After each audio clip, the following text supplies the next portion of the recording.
Assalamualaikum warahmatullahi wabarakatuh. Salam sejahtera buat kita semua. Salam sehat, salam semangat.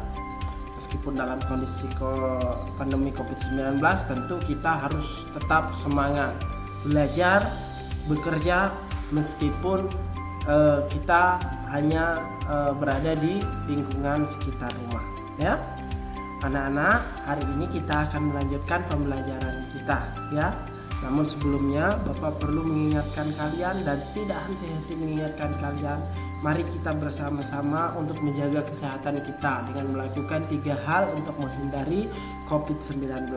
Apa saja?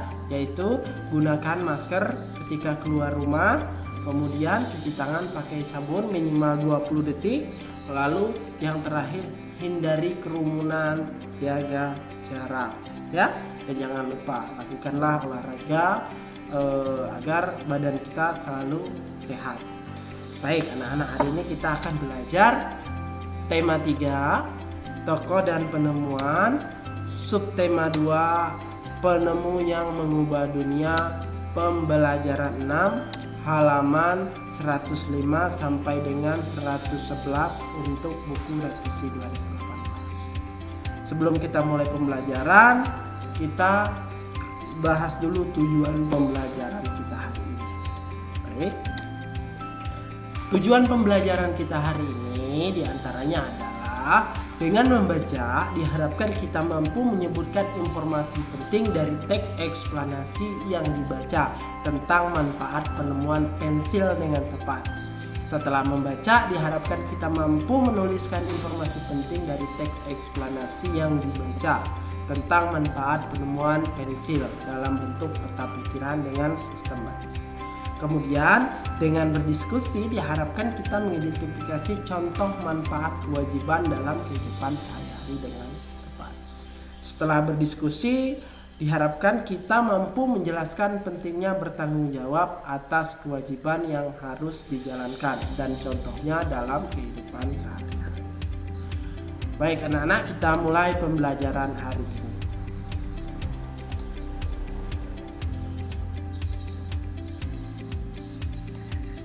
Pensil adalah benda yang selalu membantu kita saat belajar. Amatilah pensil tersebut. Tahukah kamu asal-usul pensil tersebut dan apa manfaat pensilnya? Ini kita bisa lihat di sini ada gambar pensil, ya. Nah, pada awalnya zaman dulu tidak ada pensil yang digunakan untuk menulis, bahkan kertas pun tidak ada. Untuk mengetahui bagaimana sejarah adanya pensil, mari kita pelajari ya sama-sama. Bacalah teks eksplanasi ilmiah berikut ini dengan teliti. Pensil si kecil yang amat penting. Silahkan kalian baca yang di buku kalian dan sambil mendengarkan yang Bapak bacakan juga. Jadi ada 2 poin yang kalian lakukan. Pertama, membaca di buku kalian masing-masing, dan kedua, mendengarkan apa yang Bapak bacakan. Jadi ada 2 hal yang akan masuk ke benak kalian nantinya. Kalian membaca sendiri, lalu dengan mendengarkan suara Bapak yang membacakan teks eksplanasi tersebut. Mari kita pelajari bersama-sama tentang pensil si kecil yang amat penting. Pernahkah terbayang olehmu gimana sih manusia bikin tanda dan tulisan sebelum ditemukannya pensil? Bagaimana proses penemuan pensil hingga menjadi bentuk pensil seperti sekarang dengan proses pembuatan yang lebih modern? Zaman dulu manusia menggambar dan menulis dengan menggoreskan ujung pisau ke batang pohon. Lalu pada masa Romawi kuno, sebilah logam tipis dipakai untuk membuat goresan pada batu dan lembar daun papirus. Nah, ini dulu pada zaman dulu orang menulis itu di lembaran daun atau di pepohonan, ya. Perkembangan pensil dimulai sejak ditemukannya grafit pada tahun 1564 di Broundell, Inggris.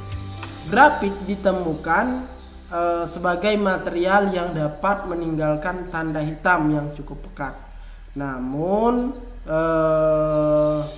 terbukti lunak dan gampang patah. Untuk itu grafit membutuhkan tangkai pemegang Pada mulanya grafit hanya dibungkus oleh tali yang terbuat dari kulit domba. Terus ditemukan cara untuk memasukkan grafit di antara dua bilah kayu yang dilubangi.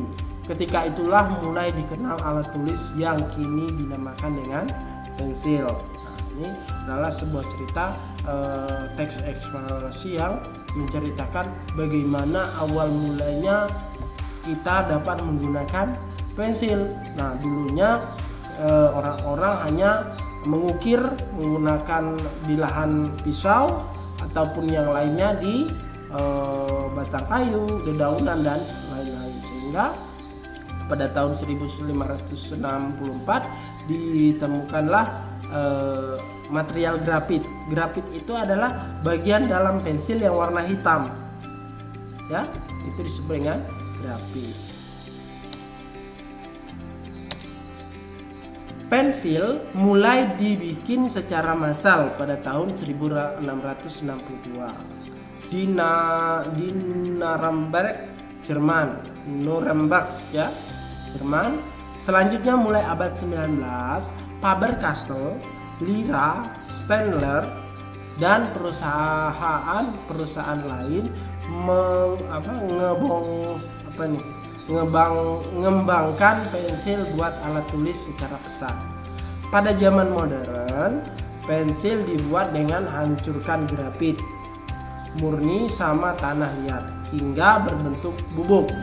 Kemudian campuran ini dicetak menjadi bentuk tipis, panjang dan dilapis dengan kayu. Jadilah pensil dengan bentuk yang kita kenal saat ini. Pensil menjadi benda yang penting banget hingga saat ini. Kalau nggak ada pensil, kita bakal kesulitan waktu lagi belajar. Kita juga nggak bisa bikin karya tulis seperti cerita pendek, puisi, dan tulisan lainnya. Baik, temukan informasi penting pada teks eksplanasi ilmiah tentang penemuan pensil tersebut. Nah, sekarang kita diminta untuk menemukan informasi penting. Apa saja informasi penting tersebut?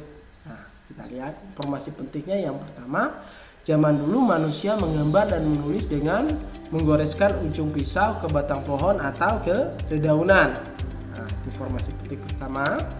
Kemudian yang kedua, perkembangan pensil dimulai sejak ditemukannya grafit, yaitu pada tahun 1564 di Cornwall, Inggris. Ya. Kemudian pensil mulai dibikin secara massal pada tahun 1662 di Nuremberg. Ya. Itu informasi pentingnya.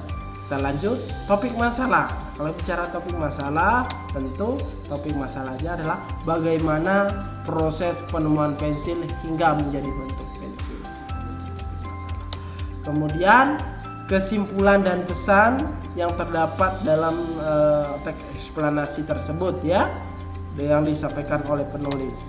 Nah, kesimpulannya adalah pensil menjadi benda yang penting banget hingga saat ini. Kalau nggak ada pensil, kita bakal kesulitan waktu lagi belajar. Nah, ini dikatakan sebagai kesimpulan dan pesan dari penulis. Oke, jelas ya? Nah, sekarang kita lanjut. Tugas, ini tugas buat kalian. Tuliskan semua kata bercetak miring pada teks eksplanasi tersebut. Nah, tadi Bapak bacakan di teks ini tidak terlihat yang miring yang mana, namun di buku kalian di sana akan terlihat ada tulisan-tulisan yang miring, ya, tulisan-tulisan yang miring. Nah, kurang lebih 17 rasanya, ya, 17 kata. Silahkan kalian tulis semuanya, ya, 17 kata tersebut, ya. Untuk kita bahas nanti. Oke, silakan ditulis semuanya terlebih dahulu. Kalau sudah ditulis, kita lanjutkan, ya, belajarnya. Kemudian kita akan lihat di situ. Di situ ada kata-kata yang sangat umum kita bicarakan, ya. Dari 17 kata yang tulis dulu. Jadi makanya Bapak minta kalian tulis dulu kata-kata yang bercetak miring, ya, agar nanti kita bisa bahas lagi. Kenapa sih kok dia miring? Kenapa sih kok dia kata-kata tersebut dianggap salah, ya? Oke, kita lanjutkan. Sebagai pelajar, tentunya kita perlu memiliki sikap disiplin dan bertanggung jawab terhadap tugas-tugas kita. Bagaimana akibatnya jika kita tidak memiliki sikap tersebut? Kewajiban dan tanggung jawab. Nah, kalau kita bicara tentang kewajiban dan tanggung jawab, sekarang kita coba baca teks tentang kewajiban dan tanggung jawab. Ani adalah putri dari bapak dan ibu Yakob. Pak Yakob mendaftarkan Ani di sebuah sekolah yang cukup ternama di desanya. Pak Yakob memenuhi semua kebutuhan sekolah Ani, seperti buku-buku, seragam sekolah, serta peralatan lainnya. Bu Yakob juga selalu membekali makanan sehat untuk Ani di sekolah. Ani sangat bersyukur dengan perhatian ayah dan ibunya. Ia selalu mematuhi nasihat ayah dan ibu. Ani juga rajin sekolah, rajin belajar dan mengerjakan tugas sekolah tanpa perlu diingatkan. Ani kemudian selalu naik kelas dengan nilai yang memuaskan. Bapak dan ibu Yakob sangat bangga dengan Ani. Nah, dari teks tadi kita lihat apa saja hak-hak yang didapatkan oleh Ani. Hak yang didapatkan Ani adalah 1. Hak pendidikan, hak kasih sayang, dan hak untuk mendapatkan kebutuhan. Kita lihat dari hak pendidikan. Ia disekolahkan oleh Pak Yakob di sebuah sekolah yang cukup baik. Kemudian dia diperhatikan oleh ibunya dengan memberikan makanan yang bergizi kepadanya, ya. Kemudian dia mendapatkan kebutuhan-kebutuhan yang dia inginkan seperti alat belajar, kemudian uang jajan dan lain-lain. Itulah hak seorang anak di rumah. Nah, sekarang pertanyaannya, dampak jika bertanggung jawab pada kewajiban itu kira-kira apa? Nah, adapun dampaknya adalah 1. Mendapatkan apa yang kita inginkan kalau kita bertanggung jawab. Kemudian yang kedua, mendapat reward dan lain-lain. Reward itu adalah hadiah, ya. Hadiah macam-macam, misalnya kalian mendapatkan nilai yang baik, dijanjikan oleh orang tua akan mendapatkan sepatu baru misalnya. Itu disebut dengan reward, ya. Kemudian manfaat kewajiban itu sendiri apa? Nah, untuk mendapatkan hak, itu yang pertama. Jika kita melakukan kewajiban, tentu kita akan mendapatkan hak. Contoh, kalian belajar dengan baik, maka hak kalian mendapatkan nilai yang baik. Orang tua kita bekerja, orang tua kalian bekerja, maka mereka akan mendapatkan upah karena mereka sudah melakukan kewajibannya dengan bekerja. Ya. Kemudian dampak jika tidak bertanggung jawab pada kewajiban. Nah, yang pertama, kebalikan dari dampak jika bertanggung jawab, ya, tidak mendapatkan apa yang diinginkan. Kemudian tentunya kita akan mendapatkan teguran. Teguran seperti apa? Misal seperti ini,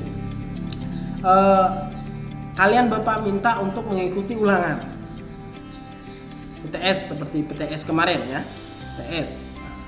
Ternyata setelah bapak bagikan soal, kalian tidak mengerjakan.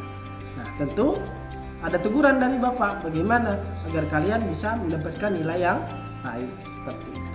Itulah dampak jika kita tidak bertanggung jawab. Jelas, ya? Baik, kita lanjutkan. Tugas. Nah, tugas ini silakan kalian tulis di buku, nanti jawablah pertanyaan berikut berdasarkan cerita tersebut. Pertama, sebutkan kewajiban Ani dalam cerita tersebut. Ada di dalamnya, ya. Kemudian, apakah Ani telah menjalankan kewajibannya? Jelaskan dan berikan contoh. Kemudian, apa manfaat kewajiban tersebut bagi masa depan Ani? Yang keempat, apakah Ani telah bertanggung jawab terhadap kewajiban yang telah dia dapatkan? Jelaskan dan berikan contoh. Yang kelima, apa yang akan terjadi jika Ani tidak bertanggung jawab terhadap kewajibannya? Jelaskan dan berikan contoh. Ini tugas kalian, ya. Tugas yang kedua. Kalau yang pertama tadi sudah, sekarang yang kedua. Kalau yang pertama tadi kalian tinggal menulis, ya. Kalau yang kedua ini kalian harus berpikir sedikit, ya. Tapi sebelumnya tentu kalian wajib membaca lagi teks yang tadi kita baca bersama, ya. Kita lanjutkan. Tuliskan pengalaman dirimu dalam menjalankan kewajiban, baik di rumah maupun di sekolah. Tulislah dalam diagram berikut. Oke? Nah, misal nih. Nama Eko. Kewajibanku di rumah adalah membantu orang tua, misalnya. Di sini tulis akibat jika bertanggung jawab seperti apa, manfaat kewajibannya apa, akibat jika tidak bertanggung jawab apa. Maka ditulis di sini. Buat kotak seperti ini. Oke, ini lanjutan tugas tadi ya. Dia ada 2 tugas, yang pertama tadi, 2, dan yang ini ya. Oke. Mungkin untuk hari ini kita cukupkan. Kita berjumpa lagi besok. Mudah-mudahan apa yang kita pelajari dapat bermanfaat. Wabillahi taufiq wa hidayah. Wassalamualaikum warahmatullahi wabarakatuh. Salam cerdas.